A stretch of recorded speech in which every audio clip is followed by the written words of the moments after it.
በስመ አብ ወወልድ ወመንፈስ ቅዱስ አሃዱ አምላክ አደረ ላዕሌሃ ቃል ሥጋ ኮነ ወተወልደ እምኔሃ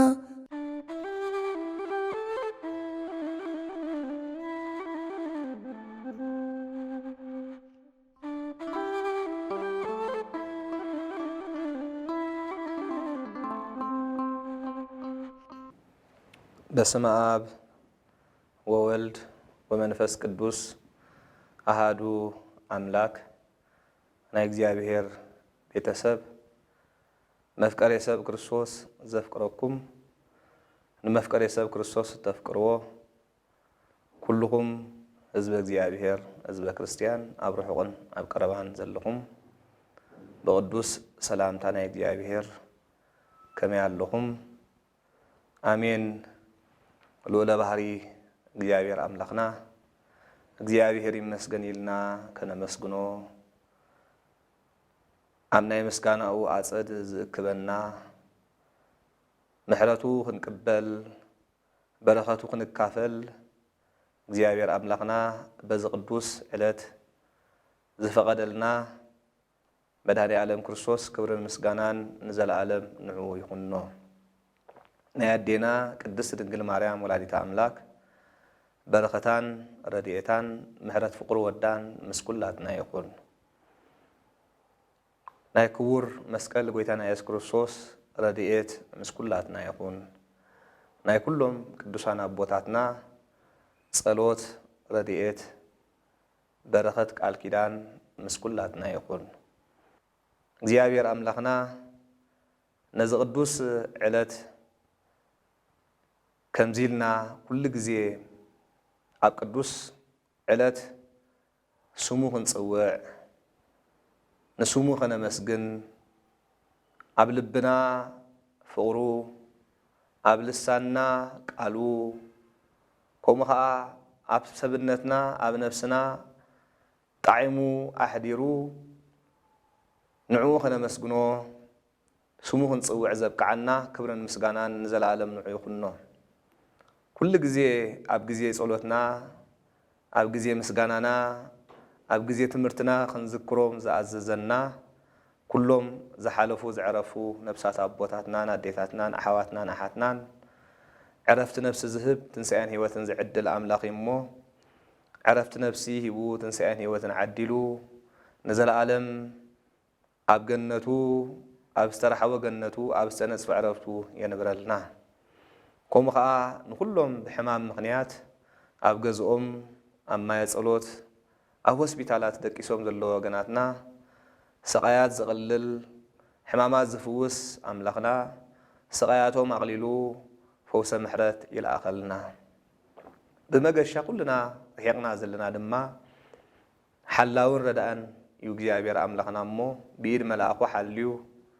መገሻና ቅኒዑ ብሰላም ነናብ ዝደለናዮ ቦታ ብሰላም የብፅሐና። ከምኡውን ኣብ ሽግር ኣብ መከራ ኣብ ጭንቂ ኣብ ስደት ከምኡ ከዓ ኣብ ማእሰርቲ ዘለዎ ወገናትና ናይ ረሃዋ ኣምላኽ ረሃቡ ይኣውጀልና። ንዓና ከዓ በዚ ቅዱስ ዕለት ቅዱስ ቃላቱ ክንሰምዕ ዝፈቀደልና ንሱ እዩ እሞ እግዚአብሔር ኣምላኽና በዚ እንሰምዖ ዘለና ቅዱስ ቃላቱ ዘይውዳእ ምሕረቱ ዘይጎድል በረኸቱ ይዓድለና። ህዝበ እግዚአብሔር ህዝበ ክርስቲያን ሎሚ ከም ፍቃድ እግዚአብሔር ኣምላኽና እንመሃሮ ትምህርቲ ብዛዕባ ጸሎት ይክኸውን። ብዙሕ ግዜ ብዛዕባ ጸሎት ተማሂርና ኣለና። ብፍልይ ዝበለ ድማ ሎሚ ከም ፍቃድ እግዚአብሔር እንመሃሮ ትምህርቲ ዘየቋርጽ ጸሎት ዝብል እዩ። ብሓቂ ቅድስት ቤተ ክርስቲያንና ኩላትና ምእመናን ኣብ ኣምላኽና ክህልወና ዝግባእ ርክብ ዘየቋርጽ ጸሎት እዩ። ብመዓልታትን ብሰዓታትን እቶም ዝበቁዑ ቅዱሳን ኣቦታትና ድማ ብደቃይቕ ብሰከንድ ከይተረፈ ዘየቋርጽ ጸሎት ሒዞም እዮም ምስ ኣምላኾም ዝራኸቡ ነይሮም። ንሕና ከዓ كم قدوسان أبوتاتنا زي قوارض صلوت حزنا بمعالتاتن ساعتاتن بكله هيوتنا بمعالتات نقسنتنان بمعالتات إرغاننان بمعالتات إنتنان رخبتنان بمعالتات حمامنان كوموت عنانان بزي مقراص مግዚአብሔር أملاخنا كنا مسجونون ناوخ لمنن እግዚአብሔር ንዑ ዝጽውዕ ልቦናን ሕልናን ይዓድለና መመናን ህዝብ እግዚአብሔር ዘይቋርጽ ጸሎት ማለት እንታይ ማለት እዩ ኩሉ ግዜ ቀጻሊ መዓልታዊ ብኹነታት ከይተጸልወ ብምኽንያት ከይተቀየረ ብዘይ ምቁራጽ ኩሉ ግዜ እንጽልዮ ጸሎት ማለት እዩ እዚ ኸኣ ብኻል ኣባሃህላ ክንብሎን ኮለና ቀጻልነት ዘለዎ ብብዙሕ ገድልን ትሩፋትን ጽንዓትን እንጽልዮ ጸሎት እዩ ኣብ ቅድስት ቤተ ክርስቲያንና እንጽልዮ ጸሎት ብዙሕ ዓይነት ጸሎት አሎ ቅድስት ቤተ ክርስቲያንና ሰራዓትልና ብመሰረት ቅዱስ መጽሐፍና ማለት እዩ ሓደ ካብቲ እንጽልዮ ጸሎት ዘይቋርጽ ጸሎት እዩ ንሱ ከዓ ጸሎት ዘዘውትር መዓልታዊ ጽሎ ጸሎት ኢልና ኩሉ ግዜ ንጽልይና እዚ መግለጽ እምነትና ኣብ ኣምላኽና ዘለና ክብርን ምስጋናን ንኣምላኽና እንልምኖ ልመና ከምኡ ከዓ ምስ ፈጣሪና ብቋንቋ ጸሎት እንረኸበሉ ፍሉይ ጸሎት ቤተ ክርስቲያንና ሰሪዓትልና ዘላ ቅዱሳን መላእክት ከይተረፉ ኩሉ ግዜ ዘመስግዱሉ ጸሎት እዩ ስለዚ ብመሰረት ቅዱስ መጽሐፍና ኩሉ ግዜ ክንጽሊ ብዘይ ምቁራጽ ክንጽሊ ዘወትር ክንጽሊ ኣብ ቤተ ክርስቲያን ትእዝዝ ክብርን ምስጋናን ዘለዓለም ንዑ ይኹኖ ጎይታናን መድኃኒናን ኢየሱስ ክርስቶስ ከየባተኽና ኩሉ ግዜ ብዘይ ምቁራጽ ክንጽሊ ከም ዝግባአና ክምህረና ኣብ ወንጌል ሉቃስ ምዕራፍ 18 ካብ ፍቕዲ 1 ክሳዕ 8 ብምሳሌ ገይሩ ምሂርና እዩ በረኸት ወንጌሉ ምስ ኩላትና ይሕደር ኣብዚ ብምሳሌ ገይሩ ዝመሃሮ ሓደ ንእግዚአብሔር ዘይፈርሕ ንሰብ ድማ ዘይሓፍር ጨካን መኮንን ጨካን ንጉስ ነይሩ ኢልዎ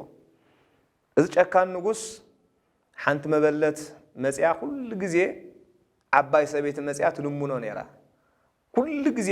ብዘይ ምቁራጽ ትልሙኖ ነይራ ሽዑ እዚ ንጉስ እዚ እንታይ ኢልዋ ኣነ ንእግዚአብሔር ተዘይፈራሕኩ ንሰብ ድማ እንተዘይሓፈርኩሲ እዛ ሰበይት እዚኣ ኩሉ ግዜ ላሕ ኢላ መጽያ ኩሉ ግዜ ክትርብሸኒ ስራሕ ክትከልኣንን ስለ ዝኾነት ፍትሒ ከውፅኣላ ኢሉ ፍትሒ ከውፅኣላ ኢሉ ፍትሒ ኣውፂላ ይበሃል እግዚአብሔር ኣምላኽ ናይ ፍትሒ ኣምላኽ ፍትሑ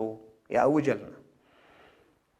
ከምዚ ከዓ ብምሳሌ ገይሩ ምስ መሃረ ጎይታ እንታይ ኢሉ ከማሁ እግዚአብሔርኑ እንከ እይፈትህ ለሆረያኒሁ ለእለ ይግእሩ ሃቤሁ መዓልተ ወሌሊተ ኢሉ ከምኡ ከዓ እግዚአብሔር ኣምላኽ ነቶም ሕሩያቱ ነቶም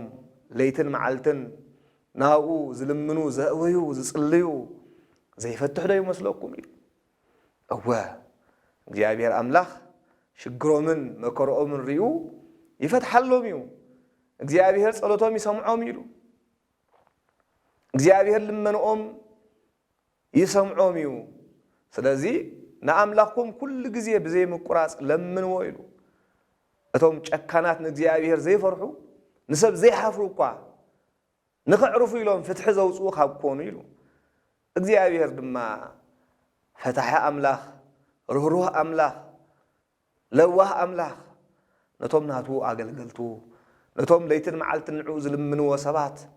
እግዚአብሔር ዘይሕልዎም እግዚአብሔር ዘይረድኦም እግዚአብሔር ጸሎቶም ዘይሰምዖም ዶ ይመስለኩም ኢሉ እግዚአብሔር ባዕሉ ክርስቶስ ኣምላኽና ለምኑ ክወሃበኩም እዩ ድለዩ ክትረኽቡ ኢኹም ካሕኩሑ ክረሓወልኩም እዩ ዝበለ ኣምላኽ ንሱ ስለ ዝኾነ ናብኡ ክንጽሊ እዩ ኣዚዝና ክንጽሊ ከም ዝግባአና ብምእዛዝ ድማ ጸሎት ምሂርና ስለዚ ምእመናን ዘይቋርጽ ጸሎት መዓልታዊ ኩሉ ግዜ ናብ ኣምላኽና ክንልምን ብሰዓቱ ኩሉ ግዜ በብሰዓቱ ስሙ ክንጽውዕ ከም ዝግባአና ኢና እንመሃር በረኸትና ኣቦታትና ሐዋርያት ምስ ኩላትና ይኹን ብርሃነ ዓለም ቅዱስ ጳውሎስ ብዛዕባ ኩሉ ግዜ ምጽላይ ከም ዝግባእ ክምህርን ከሎ ናብ ቆላስዩስ ኣብ ጽሓፎ መልእኽቱ ምዕራፍ 4 ፍቕዲ 2 ወተጸመዱ ለጸሎት እንዘ ተተግሁ በኣኮቴት ኢሉ بمسغانا نعو بمسغان صنيعكم تغيكم كل غزي بصلوت تصمدوا يلو بصلوت تصمدوا نعو بمسغان صنيعكم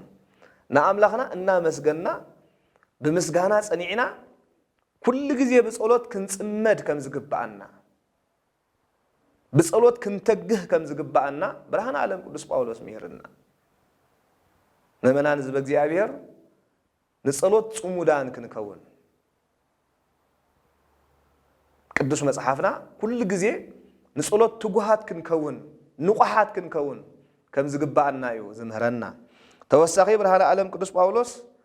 ናብ ሰብሮሜ ኣብ ጽሓፎ መልእኽቱ ምዕራፍ 12 ፍቅረ 12 ለተስፋክሙ ተፈስሑ ወለጸሎትክሙ ወለህማምክሙ ተአገሱ ወለጸሎትክሙ ተጸመዱ በቲ ዘለኩም ተስፋ ሕጉሳት ኩኑ ተስፋኹም ንምርካብ ተሐጎሱ ኢሉ ተስፋኹም ንምርካብ ተስፋ ናይ ኩላትና ህዝበ እግዚአብሔር ምእመናን መንግስተ ሰማያት እያ ስለዚህ በሐጎስ ደስ ይልና ንዓአን ንኽንረክብ ክንቃለስ ከም ዝግባአና ኣብ ግዜ መከራና ክንዕገስ ከም ዝግባአና ብጸሎት ክንዕገስ ከም ዝግባአና كم خان صلوت دما صمودان كنكون كم زغبانا يو قدوس مصحفنا زنقرنا صمود بصلوت لك كم بعراي صمودان كم حرستاي قنوتان كنكون كم زغبانا يو ابوتاتنا زمهورنا زمعدنان اذا طرا يكون برهان عالم قدوس ጳውሎስ زي قارص صلوت كنصلي كم زغبانا خمهرنا كله اب قداماي ملؤتون اب سبت سلونقي بصحافو معراف حموشته كافقد 16 غليصو كم زلو تفسحوا بكل جزيه وصلوا وتر وايكتو ولእግዚአብሔር በእንተ ኩሉ ግብር ሁሉ ጊዜ ተሐጎሱ ደስ ይልኩም በሐጎስ ለእግዚአብሔር አምላክ መዓልታዊናኡ ለምኑ ጸልዩ ወጸልዩ ወትረ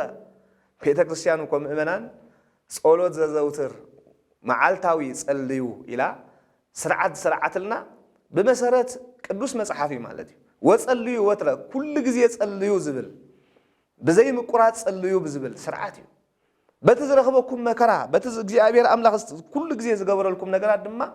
ንአምላክ አመስግኑ ወይሉ ንአምላክ ከነ መስግኑ ዝግባአና ጸሎት ምእመናን ትርጉሙ ንዝሐለፈ አመስግና ንዝመጽ እንልምኖ ልመና ይጸሎት ትርጉም ጸሎት ንሱ ምስጋና መሰረትና የጸሎት መጀመሪያ ናይ ጸሎት እንተዳሪና ኣብ ስርዓት ጸሎትና መጀመሪያ በስመ አብ ወወልድ ወመንፈስ ቅዱስ አሐዱ አምላክ ይልና መስጸለና እምነትና መስገለጽና ንሰይጣን መስከሐድና ጸግዕና ምስክርናን ኣብ ቅዱስ ቤተ ክርስቲያን በድንግል ማርያም ምኽንያት ሙኻኑ ገሊጽና አይ መጀመሪያ ጸሎት ናአኩተከ እግዚአብሔር አምላክ ነመስግነካ አለና ይልና ነመስግኖ ስለዚህ ጸሎት መጀመሪያ ዝጅምር ብልመና አይኮነን በምስጋና ናአኩቶ ለገባሪ ሰናያት ይሉ ቀዳስ ካህን ናይ መጀመሪያ ምስጋና የእግዚአብሔር ዘቀረብ ስለዚህ ጸሎት ማለት ምእመናን ናአምላክና እነመስግኖ ምስጋና ናአምላክና እንልምኖ ልመና እዝኻ ከም ቅዱሳን መላእክት በዘይ ዕረፍቲ ወላውን ንሓንቲ ደቂቅ ንሓንቲ ሰከንድ ከይተረፈ ከይቋረጹ ዘመስግንዎን ዝልምንዎን ንሕና ከዓ አሰር ቅዱሳን መላእክቲ ንእግዚአብሔር አምላክ በመጠን ዓቅምና በስተዋሃበና ጸጋ ምክንያት ኢና ክንልሙኖ ዝግባአና በስርዓት ናይ ቤተ ክርስቲያን ጸሎት በብዙሕ መንገዲ ይኽፈል እዩ ሓደ ካብኡ ከዓ ናይ ወጣንያን ጸሎት አሎ ናይ ማእከላውያን ጸሎት አሎ ናይ ፍጹማን ጸሎት ካሎ ናይ ወጣንያን ጸሎት ቅዱስ ቤተ ክርስቲያንና ሰሪዓትልና ዘላ ንመዓልቲ 7 ሰዓታት 7 ግዚያት ክንጽልይ ወጣንያን ኩሉ ሰብ በመሰረቱ ክጽልዩ ዝግባእ ጸሎት ንሱ እዩ ምእመናን ህዝበ እግዚአብሔር ህዝበ ክርስቲያን ሎሚ አነ ንስኻትኩምን ንመዓልቲ 7 ጊዜ ንጽልይ ኣለና ኣይኮነን 7 ጊዜ 7 ደቂቕ እውን ምጽላይ ሲኢና ኣለና እግዚአብሔር አምላክ ጸጋ ጸሎት ይዓድለና ወጣንያን ተባሂሎም ዘለው ጀመርቲዮም ገና ኣብ ናይ ጀመርቲ ጸጋው ናይ በጽሕናን ዘለና እግዚአብሔር ጸጉ በረኸት ይዓድለና ስለዚህ መንግስተ ሰማያት ትውረስ بوطانነት በማእካለውነት ኮምኻ በፍጹምነት ያትወረስ ኣብትናይ ወጣንያን ጸጋ ከይበጽሐና ንኣምላኽና ክነመስግኖን መንግስቲ ሰማያት ክንወርስን ኣይንኽእሊና ንቅዱሳን መላእኽቲ ክንመስል ኣይንኽእሊና እንተወሓደ ብሰዓታቱ ኣብዘን 7 ሰዓታት ጸሎት ቤተ ክርስቲያን ሰሪዓትልና ዘላ ኣብአን ክንጽሊ ይግባአና እንተወሓደ ኣቡነ ዘበሰማያቱን ክንጽሊ ይግባአና ማለት እዩ እቶም ማእከላውያን ተባሂሎም ዘለዉ ድማ መብዛሕቱ ኣብ ናይ ማእከላውነት ጸጋ ዝበጽሑ ካብ ምእመናን ካብ መነኮሳት ክኾኑ ይኽእሉ መብዛሕቱ መነኮሳት ዝጽልይዎ ጸሎት 12 ሰዓታት እዩ ንመዓልቲ 12 ግዜ ወይ ከዓ 12 ሰዓታት ንኣምላኽ የመስግንዎ ካብኡ ሕልፍ ብዝበለ ድማ ፍጹማን ዝበሃሉ ልክዕ ከዊነ መላእክት ዝበጽሑ ልክዕ ከም ቅዱሳን መላእክት ዝኾኑ ብዘይ ዕረፍቲ ከም ቅዱሳን ኣቦታትና ብዘይ ዕረፍቲ ከም ቅዱስ ኤፍሬም ከም ቅዱስ ባስልዮስ ብዘይ ዕረፍቲ ንእግዚአብሔር ዘመስግንዎ ዝነበሩ እዮም ማለት እዩ ስም ድንግል ማርያም ኣዴና ስም ቅዱሳን ዝጽውዑ ዝነበሩ እዮም ስለዚ ምእመናን ኣብ ናይ ወጣንነት ጸጋ ከይበጽሕካ ማእከላውነት ኣብ ማእከላውነት ከይበጽሕካ ኣብ ፍጹምነት ክትበጽሕ ኣይከኣልን ስለዚ በቲ ሒዝናዮ ዘለና ጸሎት በቲ ተማሂርናዮ ዘለና ጸሎት በቲ ዓቕምና መሰረት ኩሉ ግዜ ክንጽሊ ክንተግህ ይግባአና እዩ ኣብ ውሑድ እሙናት ከይኮንና ኣብ ብዙሕ እሙናት ክንከውን ስለ ዘይንኽእል ምእመናን ህዝበ እግዚኣብሔር ጸለይቲ ኣብ ህዝበ ክርስቲያን እንተደኣ መጺና ጸለይቲ ብዙሓት እዮም ጸለይቲ ብዙሓት ዓይነት ኢና ንሕና ከየቋርጹ ዝጽልዩ ልክዕ በቲ ስርዓት ቤተ ክርስቲያን መሰረት ጸሎት ዝጽልዩ ዘየቋርጽ ጸሎት ዝጽልዩ ኣለዉ ዘየቋርጽ ጸሎት ዝጽልዩ ኣቦታት ኣለዉ ካብኡ ፍልይ ብዝበለ ድማ ከምዚ ኣነ ንስኻትኩምን ማለት እዩ ሓንሳብ ንጽሊ ሓንሳብ ድማ ነቋርጾ ኣለና ብዙሓት እወ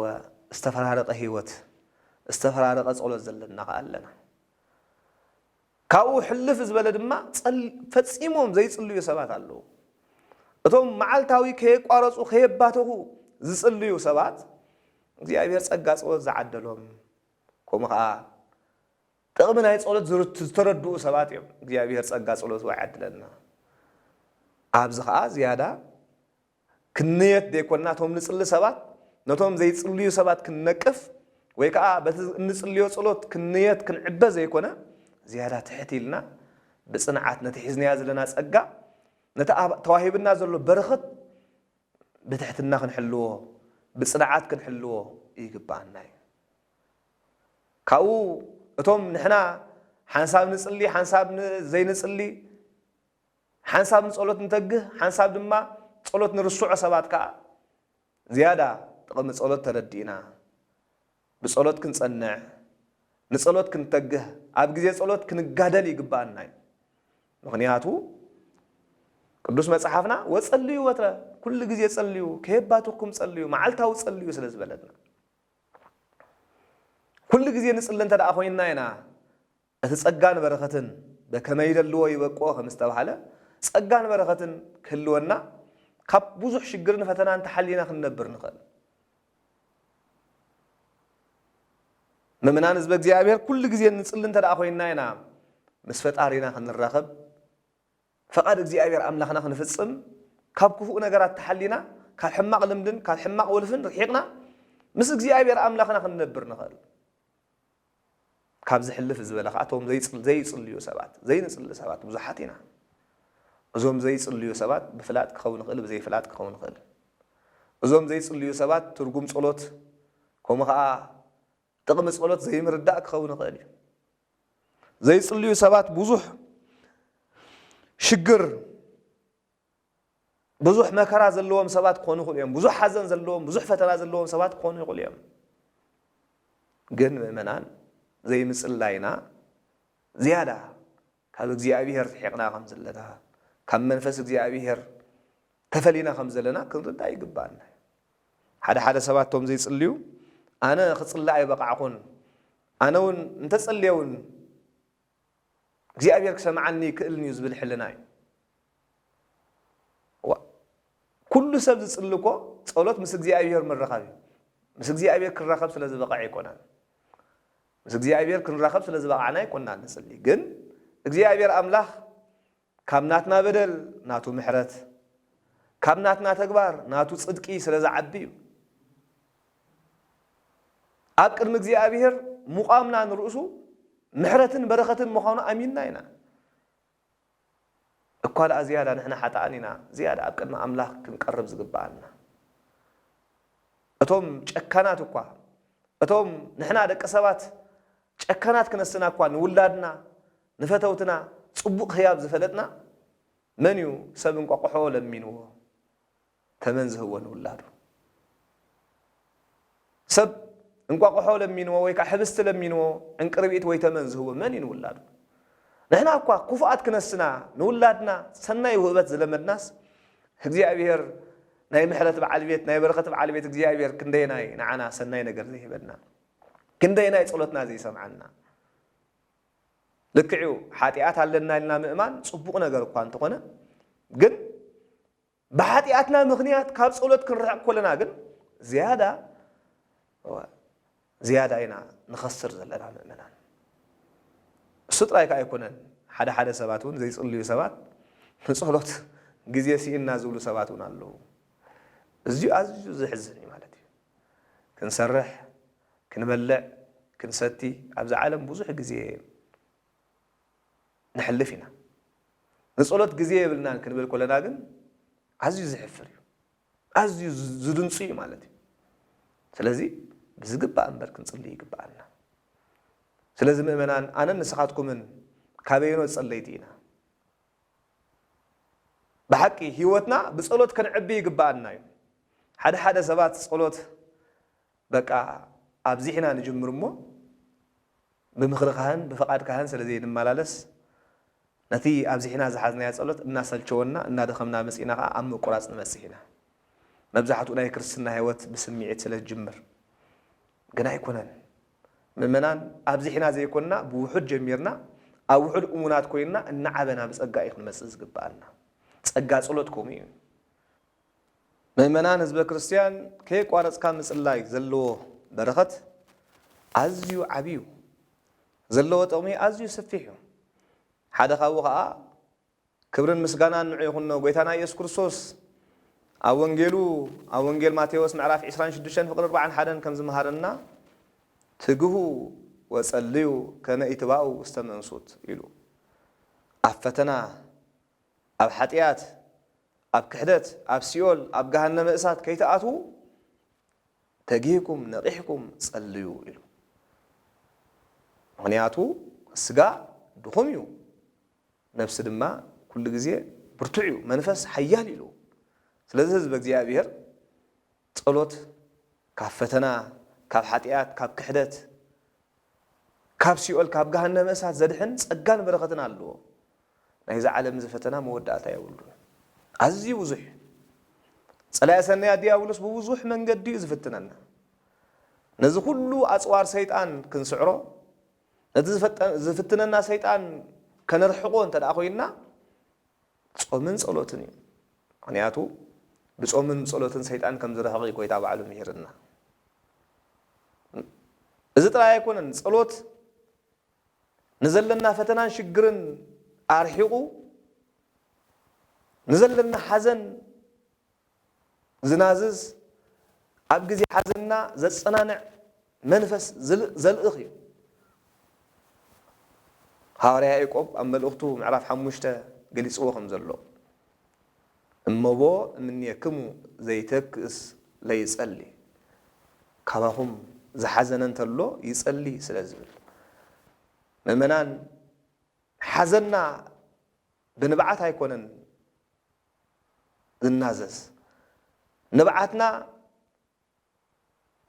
بحزن هيكونن زدرس حزنان نبعاتنا نزرحق بصلوتي بيت كريستيان نتوم زحزنو خصلو خلا مناهي ومناززة لسوءهم فنو منفسة مناهي ومناززة لسوءهم فنو نسبيتهم لما زصنانا زرق زنازز منفس عدل لوميل بقى نتي اب غزي حزننا زناززنا اب غزي دخامنا زصنعنا قدوس منفسنا እግዚአብሔር أتي ويتواقس بأنتي أنا يلو برهنا علم قدوس باولوس نخصلي زتكهنا زنكهنا زناززنا مخنياتو منفس قدوس مالت نازازي منفس قدوس مالت كساتي መንፈስ ቅዱስ ማለት መንጽሂ መጽንኢ መስተፍሲህ መስተስረይ ስለዝኾነ እግዚአብሔር ኃጢአትና ከሓድገልና ኣብ ግዜ ሓዘንና ከጸናንዓና ኣብ ግዜ ድኻምና ከበርታዓና ኣብ ግዜ ስእነትና ክህበና እንተደኣ ኮይኑ ክንጽልይ ዝግባአና ጸሎት ብቐጥታ ምስ እግዚአብሔር ዘራኽበና ዓብይ በረኸት ዓብይ ጸጋ እንሓፍሰሉ መንፈሳዊ መሳርያ ስለዝኾነ ጸላኢ ሰናያት ብዓቕምናን ብሓይልናን ብኽእለትናን ብፍልጠትናን ብገንዘብናን ኣይኮንናን ንስዕሮ ብሓይ ጸሎት ብጾም ብጸሎት ብመንፈሳዊ ኣጽዋር ብፍረ መንፈስ ቅዱስ ብንስሓን ብቁርባንን ኢና ክንስዕሮ ንኽእል ብኻልእ ዝሰዓር ኣይኮነን ናይ ዓለም ጸላኢ ናይ ዓለም ገዛኢ ሰይጣን ብኻልእ ዝሰዓር ኣይኮነን ምእመናን ህዝበ እግዚአብሔር ህዝበ ክርስቲያን ካብ ምኽሪ ናይ ኣቦታትና ቅዱሳን ሓደ ካብቲ ጸሎት ዝገብሮ በረኸት ረድኤት ዝህቦ በረኸት ረድኤት ንቁጣዓና ኣህድዩ ንሕማቕ ፍትወት ንስጋዊ ፍትወት ዘርሕቐልና ጸጋ እዩ ዘለዎ መቸም ሎሚ ዘለናያ ዘመን ከቢድ ዘመን ስለ ዝኾነ ሰብ ብዝጠቅምን ዘይጠቅምን ይቁጣዕ ይሓርቕ ይሓዝን ኩሉ ግዜ ዋላ እውን ክንቁጣዓሉ ዘይግባአና ይቆጣዓና ማለት እዩ እዚ ከዓ መንፈሳዊ ጸሎት መንፈሳዊ ሓይሊ ካባና ርሒቑ ስለ ዘሎ እዩ መንፈስና ካብ እግዚአብሔር ርሒቑ ስለ ዘሎ እግዚአብሔር ቅዱስ መንፈሱ ይመልሰልና ስለዚ እዚ ናይ ቁጣዓ መንፈስ ናይ ምሕራቕ መንፈስ ኣብ ውሽጥና ዘሎ ክሰዓር እንተደኣ ኮይኑ ኣቦታትና ጸሎት ከነዘውትር ከም ዝግባአና እዩ መዓልታዊ ዘይቋርጽ ጸሎት ከልወና ኣለዎ ማለት እዩ ኣቦታትና ብምሳሌ ክምህሩና እንከለዉ ከምቲ ማይ ነቲ ሃልሃል ጋሕፃሕ ዝብል ሓዊ ዘጥፍኦ ከምኡ ከዓ ዘይቋርጽ ጸሎት ከዓ ኢሉ ንቁጣዓ ንስጋዊ ፍትወት የጥፍኦ ኢሉ ካብ ምኽሪ ናይ ኣቦታትና መነኮሳት ሓደ ምኽሪ እዚ እዩ ህዝበ እግዚአብሔር ህዝበ ክርስቲያን ጥቕሚ ጸሎት ኣዝዩ ብዙሕ እዩ ንሕና ክንገልጾ ብዝኽእል እንኽእል ዓቕሚ ካብኡ ንላዕሊ ማለት እዩ ሓደ ካብቲ ናብ ንስሓ ከም ንበቅዕ ሓጢአትና ከም ንኣምን ብንስሓ ከም ንምለስ ዝገብር ብፍርሓት ኣምላኽ ብቅዱስ ህይወት ናብ ኣምላኽና ከም ንቐርብ ዝገብር ጸሎት እዩ ምኽንያቱ ብጸሎት ምኽንያት ኢና ነቲ እንገብሮ መንፈሳዊ ስራሓት ነቲ እንፍጽሞ ናይ ድሕነት መሰረታት እንፍጽሞ ብጸሎት ምኽንያት እዩ ምኽንያቱ ሰብ ይሓስብ እግዚአብሔር ይፍጽም ስለ ዝኾነ እንተደኣ ጸሊና ኢና እግዚአብሔር ኣብ ፍጻሜ ድሕነት ከብጽሓና ዝኽእል ስለዚ ጸሎት መሰጋገሪ ናይ ህይወት እዩ ድልድል ናይ ህይወት እዩ መሳልል ናይ ህይወት እዩ ናብ እግዚአብሔር ዘቕርብ እዩ እንሆ ኩላትና ሎሚ ክንሳሕ ንደሊ ብዙሓት ኢና ናብ ኣምላኽና ክንቀርብ ቅዱስ ስጉኡን ክቡር ደሙን ክንቅበል ብዙሓት ኢና ንደሊ ግን ኣይከኣልናን ኣይበፅሐናን ክንበፅሕ እንተኮይንና ንሕና ብዓቕምና ብሓይልና ክንበፅሕ ስለ ዘይንኽእል ነቲ ኩሉ ዝኽእል እግዚአብሔር ኣብፅሓና ኣብቅዓና ኢልና ክንልምኖ በቃ ኣእዳው ስጋና ኣእዳው መንፈስና ዘርጊሕና ኣእዳው ስጋና ብኣእጋር ስጋናን ብኣእጋር ልቦናናን ጸኒዕና ንኣምላኽ እንተደኣ ለሚናዮ ንእግዚአብሔር ዘይከኣሎ ነገር የለን እስመ ኣልቦ ዘይሰኣኖ ለእግዚአብሔር ስለ ዝኾነ ስለዚ ነቲ ንሕና ዘይንኽእሎ ነገር ካብ ዓቕምና ንላዕሊ ዝኾነ ነገር ዝኸበደና ነገር ዘሸግረና ነገር ክንበፅሖ እንተደኣ ኮይንና ሓይሊ እግዚአብሔር ተወኪስና እዩ ቅዱሳን ኣቦታትና ናብ ገዳም ክኸዱ እንከለዉ ክምንኩሱ እንከለዉ ንዓለም ፍትወትን ክገድፉ እንከለዉ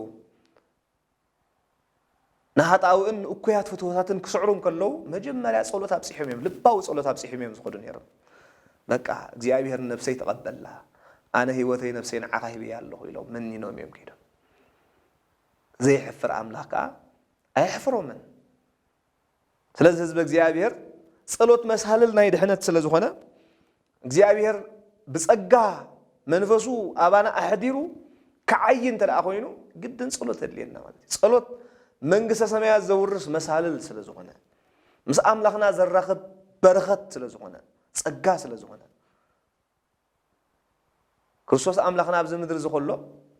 ክንጽሊ ደጋጊምና ክንጽሊ መላሊስና ክንጽሊ ከም ዝግባአና ይምሄረና ኩሉ ግዜ ክንኩሕኩሕ ክንልምን ክንደሊ ከም ዝግባአና ድሌትና ከዓ ስጋዊ ጥራይ ዘይኮነ መንፈሳዊ ክኸውን ከም ዝግብኦ ይዝመረና ሎም እኮ ድሌትና ስጋዊ ጥራይ ስለ ዝኾነ ኮይና እንጽልዮ ጸሎት ከይተረፈ ኩሉ ስጋዊ ነገር ኮይኑ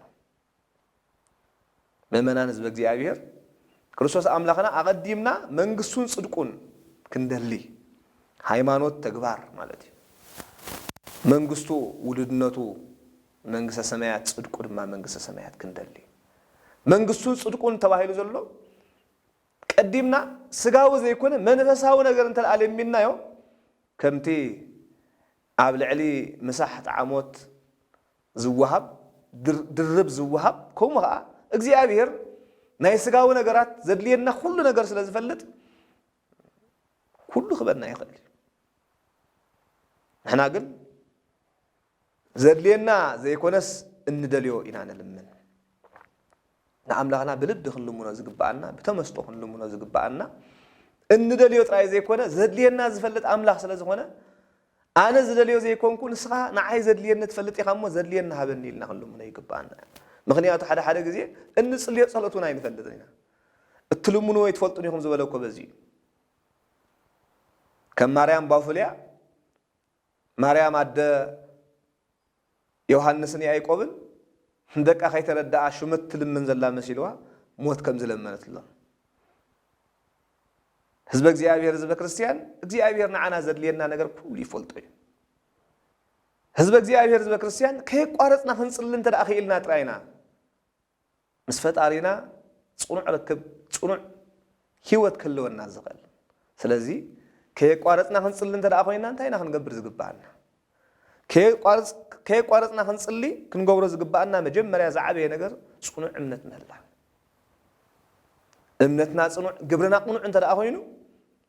ኣብ ኣምላኽ ዘለና እምነት ዘይናቃነቕ እንተዳኣ ኮይኑ እግዚአብሔር ንጽልዮ ጸሎት ኩሉ ክሰምዓና ይኽእል እዩ ከይቋረጽና ጽኒዕና እውን ክንልሙኖ ንኽእል ኢና ባዕሉ ጎይታና ኢየሱስ ክርስቶስ ብህያው ቃሉ ኣብ ወንጌል ሉቃስ ምዕራፍ 11 ፍቅዲ 24 ወበእንተ ዝንቱ እብለክሙ ኩሎ ዘጸለይክሙ ወዘሰአልክሙ እንዘ ተኣመኑ ከመ ትረክቡ ወይከውነክሙ ኢሉ ብሓቂ ከም ዝብለኩም ኣለኹ ኩሉ ዝለመንኩሞ ዝደለኹሞ ብእምነት እንተደኣ ጸልይኹም ብሓቂ ክትረኽቡ ኢኹም ኢሉ ኩሉ ክኾነልኩም ኢሉ ኩሉ ክኾነልኩም ብእምነት ዝጽለ ጸሎት ምእመናን ኣብ ቅድሚ እግዚአብሔር ዓብይ በረኸት ዓብይ ረድኤት ዘውህብ እዩ ቅዱሳን አቦታትና ቅዱስ ያሬድ እንታይ ኢሉ ጸሎትክሙ ጽንዕት ሃይማኖትክሙ እንተ በኩሉ ትረድእ ኢሉ እታ ሃይማኖት እትረድእ ጸሎት ጻድቕ ብግብራ ብዙሕ ያተሰልጥ ከም ዝተባሃለ ብዙሕ ትረድእ ከም ዝተባሃለ ብሓቂ እትረድእ ናይ ቅዱሳን አቦታትና ጸሎት ጽንዕቲ ጸሎት እምነት ዘለዋ ጸሎት ስለ ዝኾነ ዓይንት እግዚአብሔር ናብ ጻድቃንያን ዘርያ ኣእዛኑ ድማ ናብ ጸሎተን ሰምዓ ተባሂሉ ቅዱሳን አቦታትና ጻድቃን ብእምነት ብጥብዓት ብጽንዓት የገልግልዎን ይልምንዎን ስለ ዝነበሩ እዩ ሎሚ ድማ ኣነ ንስኻትኩምን እምነትና ጽኑዕ ኮይኑ ብጥብዓት እንተደኣ ለሚናዮ እግዚአብሔር ዘይሰምዓና ምኽንያት የለን እግዚአብሔር ዘይህበና በረኸት የለን እግዚአብሔር ዘይገብረልና ምሕረት የለን ምእመናን ህዝበ እግዚአብሔር ክንጽሊ ከለና እምነት ሒዝና ክንጽሊ እግዚአብሔር ጸጋ እምነት ይዓድለና እዚ ጥራይካ ኣይኮነን ክንጽሊ ከለና ከየባተኽና ኩሉ ግዜ ክንጽሊ እንተኮይንና ትሕትና እውን የድልዩ ትሕትና የድልዩ ትሑት ልቦና ንጹህ ሕልና ክህልወና ኣለዎ ኣብ ወንጌል ሉቃስ ምዕራፍ 18 ተጠቂሱ ዘሎ ታሪክ ናይቲ ፈሪሳዊን ናይቲ ተጋውን እዩ ትሕትና ዘይብሉ ጸሎት ድኻም ጥራይ ድኻም ሓደ ግዜ ሓደ ሰባት ጸሎት ከዘውትሩ እንከለዉ ውዳሴ ከንቱ ይመጽእ እሞ ካብ ካልኦት ሰባት ዝበለጹ ዝጸደቁ ኮይኑ ይስማዑ ግን ኣይኮነን ከምኡ እንተደኣ ስምዓና ኣሎ ኮይኑ እቲ ስምዒትና ከይካ ስምዒት እዩ ከምኡ ከም ዝመሰልና ኮይንና ከምኡ ኮይንና ንቐርብ እንተደኣ ኣለና ኮይንና ብዝጸለናዮ ጸሎት ብዝገበርናዮ ትሩፋት ንምካሕ እንተደኣ ኮይንና ዘይምጽላይ ይሓይሽ ስለዚ ትሕትና ዘለዎ ጸሎት እግዚአብሔር ዝቕበል ልበ ትሑተ ወየዋህ ይሜነን እግዚአብሔር ስለ ዝብል እግዚአብሔር ትሑት ልቢ እዩ ዘይንዕቕ ናይቲ ተጋዊ ጸሎት እኳ ኢና ዓይነ ሓጥእ መሓረኒ ኢሉ ኣፍ ልቡ እናሃረነ ስለ ዝጸለየ እኳ እግዚአብሔር ተቐቢሉሉ ናይቲ ዝምካሕ ዝነበረ ፈሪሳዊ ግን ጸሎት ተቀበለ ይካለን ስለዚ ኣብ ግዜ ጸሎትና ትሑት ልቦና ከልወና ይግባእ ንጹህ ሕልና ከልወና ይግባእ ናብ ቤተ ክርስቲያን ክንመጽእ እንከለና ብንጹህ ሕልና ክንመጽእ ኣለና ሰባት ከም ስለ ዝገበሩን ከም ዝገበረ ሕልናና ሓሳብና ናብ ፈጣሪና ናብ ኣምላኽና ጌርና ኢና ክንመጽእ ዝግባአና ብእግሪ ስጋ ጥራይ ዘይኮነ ብእግሪ ልቦና ኢና ናብ ቤተ እግዚአብሔር ክንመጽእ ዝግባአና እንተ ዘይኮይኑ ስጋዊ ሓሳብ እናሓሰብና ስጋዊ ድሌትና ክንማልእ እናሓሰብና ንሰባት ክንጎድእ እናሓሰብና ንመጽእ እንተ ደኣ ኮይንና ክፉ ሓሳብ እናሓሰብና ንመጽእ እንተ ደኣ ኮይንና እንጽልዮ ጸሎት እንገልግሎ ኣገልግሎት ደኻም ይኮይኑ ክተርፍ እግዚአብሔር بعين ምሕረቱ ይጠምተና ህዝበ እግዚአብሔር ህዝበ ክርስቲያን ዘይቋርጽ ጸሎት ክንጽል እንተ ኮይንና ንሕና ከዓ ነቲ ንጽልዮ ጸሎት ክንመሃሮ ይግባአና ሓደ ጸገምና ንሱ ከይቋርጽና ክንጽሊ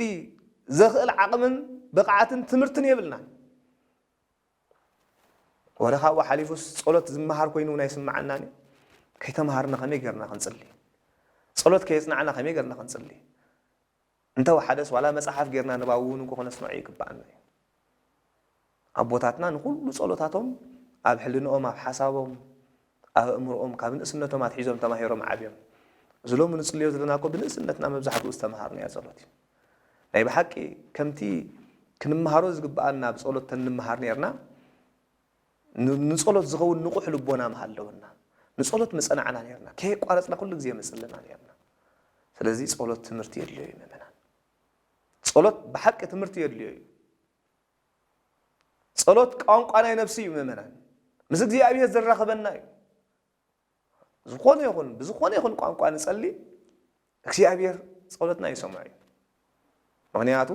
ቋንቋ ናይ እግዚአብሔር ንሕና ንፈልጦ ቋንቋታት ዘይኮነ ቋንቋ ናይ እግዚአብሔር ጸሎት ስለ ዝኾነ እስከ ነስተውዕሎ ምእመናን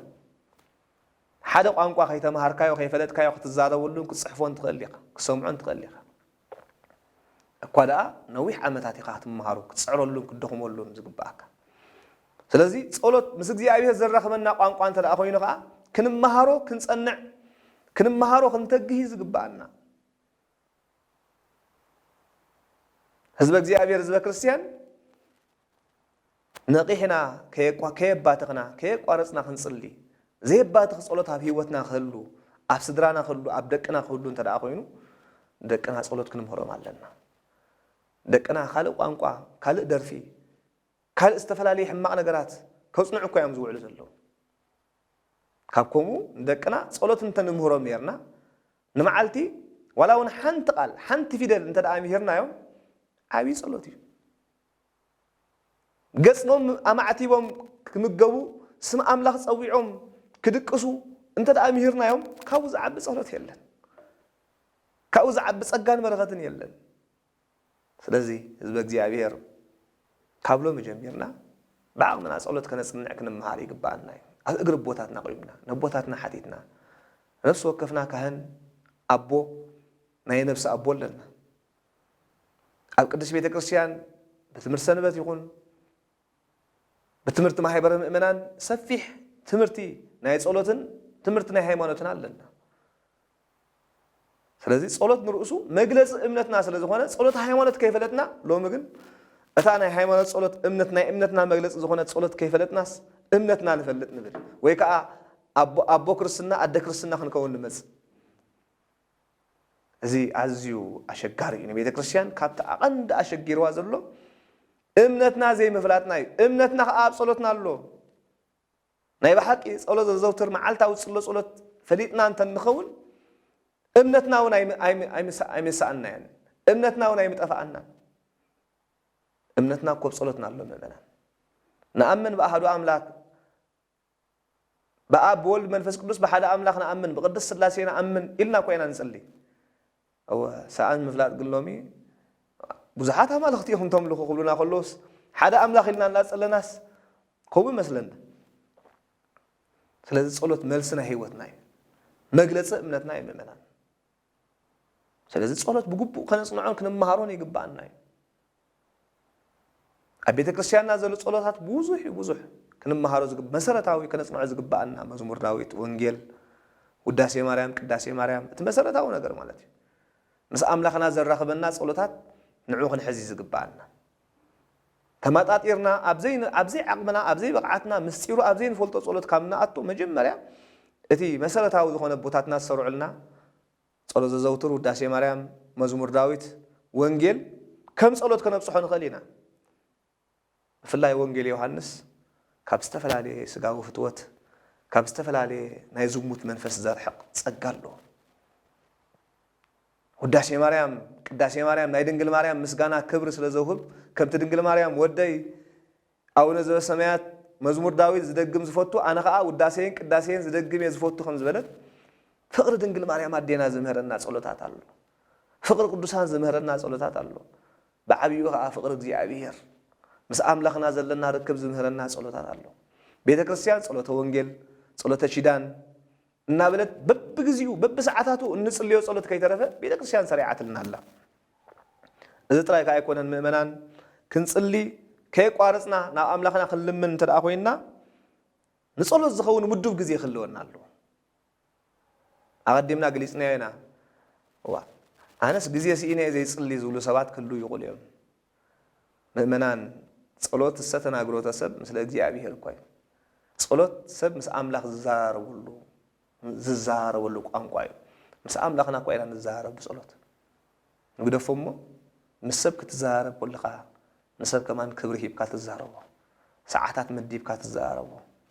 ሰዓታት ፈሊኻ ምስ ሰባት ትራኸብ ምስ ኣምላኽና ምስ ፈጣሪና ደኣ ስለምንታይ ምዱብ ግዜ ዘይህልወና እንበልዓሉ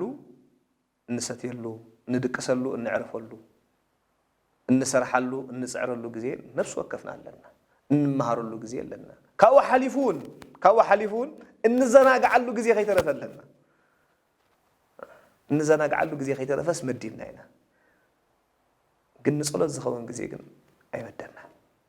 ንጸሎት ዝኸውን ግዜ ግን ኣይሃብናን ሓንሳብ ኣብ ዝተዓመና ንጽሊ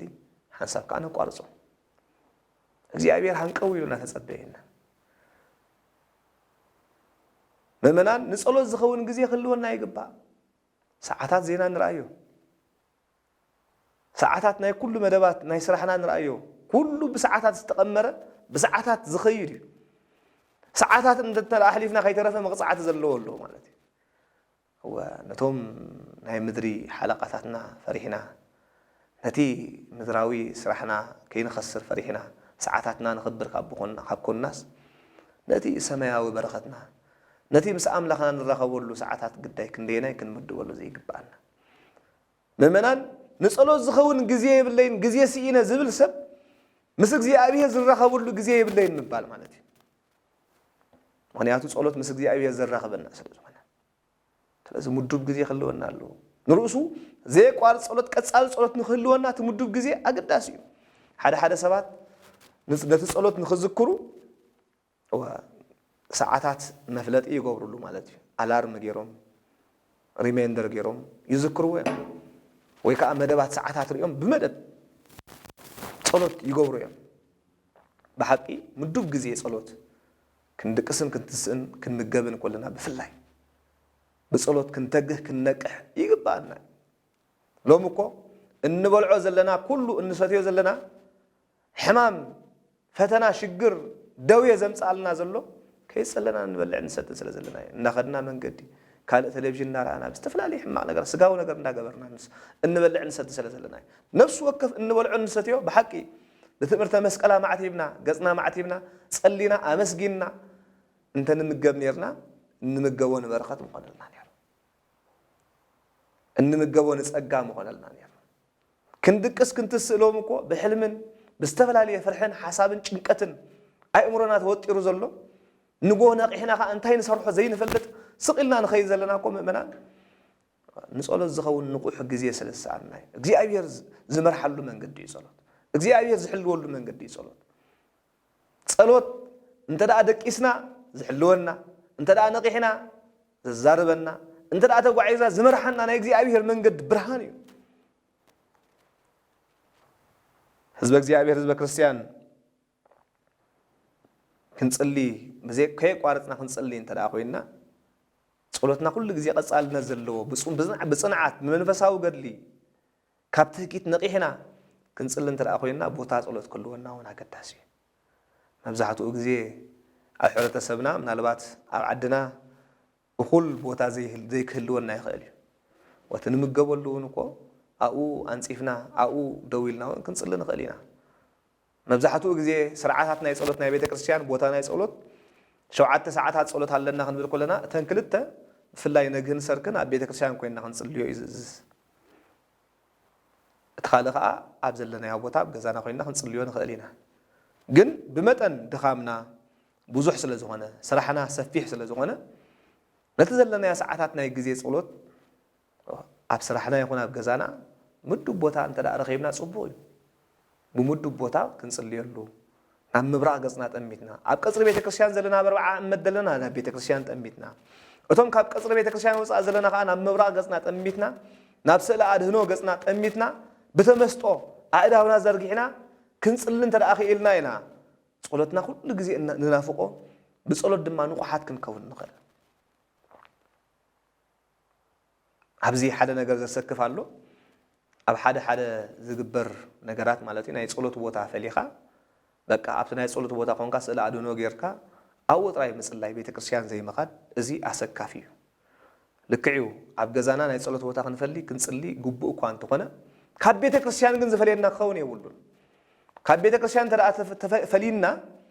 እዚ ሜላ ሰይጣን እውን ክኾን ይኽእል እዩ ስለዚ ኣብ ግዜ ጸሎት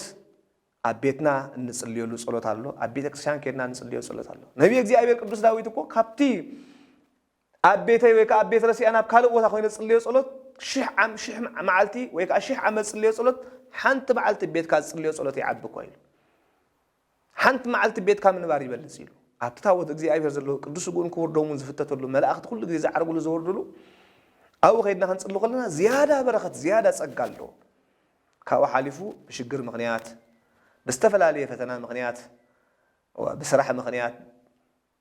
እንተደኣ ካብ ቤተ ክርስቲያን ርሒቕና ኣለና ብምኽንያት ቦታ ካብ ቤተ ክርስቲያን ርሒቕና እንተለና ብግቡእ ናይ ጸሎት ቦታ ሃሊና ክንጽሊ ከለና ዝያዳ ንጸሎትና ንቑሕ ዘይቋርጽ ክኸውን ይኽእል እዩ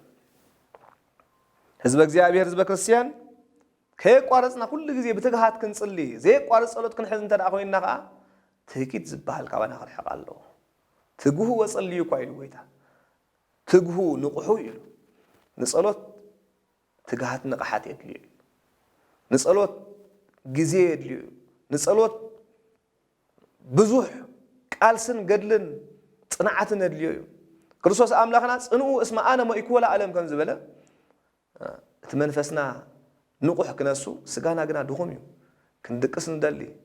ክንዕልል እንደሊ ክንስሕቅ ክንፃወት እንደሊ ክንዘናጋዕ እንደሊ ኩዕሶ ክንርኢ ፊልም ክንርኢ ዘይተሃከና ኣብ ግዜ ጸሎት መጽያ ኣብ ግዜ ጸሎት ምስ በፀና ኢና ንህክ 10 ደቂቕ 10 ሰዓት ኮይና ትስማዓና ማለት እዩ እዚ ክሳዕ ክንደይ ካብ መንፈሳዊ ህይወት ርሒቕና ኣለና ዘርኢ እዩ ዝያዳ ምስ ኣምላኽና ንሕልፎ ግዜያት ዝያዳ ክንቅረና ደስ ክብለና እዩ ዝግብኦ ፍቕሪ እግዚኣብሔር እዩ ጸሎት ኣብ ኣምላኽ ዘለና ፍቕሪ ነርእየሉ እዩ ስለዚ ንጸሎት ንቑሓት ትጉሃት ክንከውን ይግባአልና እዩ ደኺመ ኣኽለኒ ዝብል መንፈስ ወይ ከዓ ጸኒሐ ክጽልየ ዝብል መንፈስ ዝመጽእ ኩሉ ግዜ ናይ ጽላእ ሰናያት ፈተና እዩ ክንጽሊ እንዳበልና ኮልና ከይተረዳእና ደቂስና ንሓድር ክንጽሊ እንዳደለና ዘይንጽሊ ንኸውን ማለት እዩ ክንተግህ እንዳደለና ዘይንተግህ ንኾን ብሰንኪ እንታይ ብሰንኪ ትህቂት ስለዚ ንርእሱ ግዜ ፈሊና ብንቑሕልና ብትጉህ መንፈስ እንተደኣ ጸሊና መዓልታዊ ከየቋረጽና ክንጽሊ ክኽእለና እዩ ስለዚ ህዝበ እግዚአብሔር ዘይቋርጽ ጸሎት ጸልዩ ወትረ ለጸሎትክሙ ተጸመዱ ከም ዝበለ ኩሉ ግዜ ጸልዩ ከም ዝበለ ቅዱሳን ኣቦታትና ብዘይ ምብታኽ ብዘይ ምቁራጽ ስለ ዝጸለዮም ጸጋን በረኸትን ረኺቦም ነስተውዕሎ ኣቦና ኣቡነ ገብረ መንፈስ ቅዱስ ከየቋረጹ ስለ ዝጸለዮም ጸላኢ ሰናያት ፈቲንዎም ሓንቲ ዓይኖም አንቂርዎም ማለት እዩ ኣቦና ኣቡነ ተክለ ሃይማኖት እቲ ከየቋረጽኩም ጸልዩ ኩሉ ግዜ ጸልዩ ዝበለ ቅዱስ መጽሓፍ ተጊህኩም ነቂሕኩም ጸልዩ ዝበለ ቅዱስ መጽሓፍ ንዑ ንምትግባር እዮም ኣእጋሮም ክሳዕ ዝቁረጽ ጸልዮም 7 ዓመታት ማለት እዩ እግዚአብሔር ንሰብ ዘይከኣሎ ነገር ከም ዝከኣሎ ገይሩሎም ማለት ናይ በሐቂ ነቂሕና ተጊህና እንተ ደኣ ጸሊና ከዓ ንሕና እቲ ዘይከኣል ነገር ብርቱዕ ኮይኑ ዝስማዓና ቀሊል ነገር ኮይኑ ክረአየና እዩ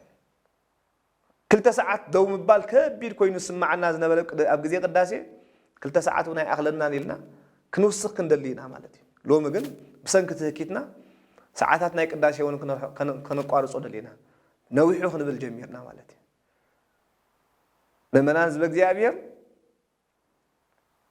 ንቁሕ ሕሊና ትጉህ ሕሊና እንተ ደኣ ሃሊና ምስ እግዚአብሔር ምርኻብ ጸሎት ከዓ ምስ እግዚአብሔር ምርኻብ እንተ ደኣ ኮይኑ ወዝነዊሑ ይሕፀር ዝብል ሓሳብን መንፈስን ክመጽእ ኣይክእልን እዩ ሎሚ ግን ብምኽሪ ሰይጣን ብምኽሪ ዲያብሎስ በቃ ነዊሑ በዚሑ ዝብል መንፈስ ይመጽእ በቃ እግዚአብሔር እኮ ሕሊና ይደሊ ልቦና ይደሊ ወላ ንእሽተይ ጸሊኻ ተኣክል እያ ዝብል ሕማቕ መንፈስ ኣብ ኣእምሮና ይዘርእ እንተኽኢልና ንዝነቑሑ ደኣ ንዕኦም ክንመስል ይግባአና እምበር ንዝነቑሑ ሰባት ንዕኦም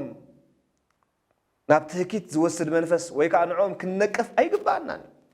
እንተ ትኽኢልና ክንነቅሕ ክንተግህ እንተዘይከኣልና ከዓ ብድኻምና ሒዝና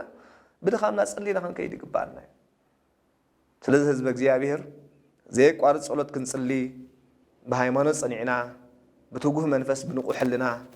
بزي مقراص بتحتنا نعملخنا كنمسجنو بأمن صنيعنا نعملخنا خنلمنو بزي مقراص كل جزء مس عملخنا بصلوت كنرخب እግዚአብሔር አምላክ በቅዱስ መንፈሱ ኮመኸአ ቅዱሳን አቦታትና በጸሎቶም አይፈለዩና ሰማዕናዮ ናይ እግዚአብሔር መንፈስ ናይ እግዚአብሔር ቃል ኣብ ልብና ይሕድረልና ከምቲ አቦታትና ሐዋርያት በህብረት በሓድነት ኮይኖም ንአምላክ ኣብ ቤት መቅደስ ዘመስግንዎን ናኡ ዝልምኑ ዝነበሩ ንሱ ከዓ ጸጋ መንፈስ ቅዱስ ዝለኣኸሎም ንዓና ከዓ ብንቁሕ ሕልና ብትጉህ ሕልና ብንቁሕ መንፈስ ንአምላክና ክንልምኖ እግዚአብሔር ከዓ ቅዱስ መንፈሱ ክልእኸልና ንጸሎት ዝበቅዕ ህይወት ንጸሎት ዝበቅዕ ሰብነት بصلوت صنع سبنت كعدلنا نا እግዚአብሔር አምላክ ሰናይ ፈቃድ ይሁንልና ወስብሃት ለእግዚአብሔር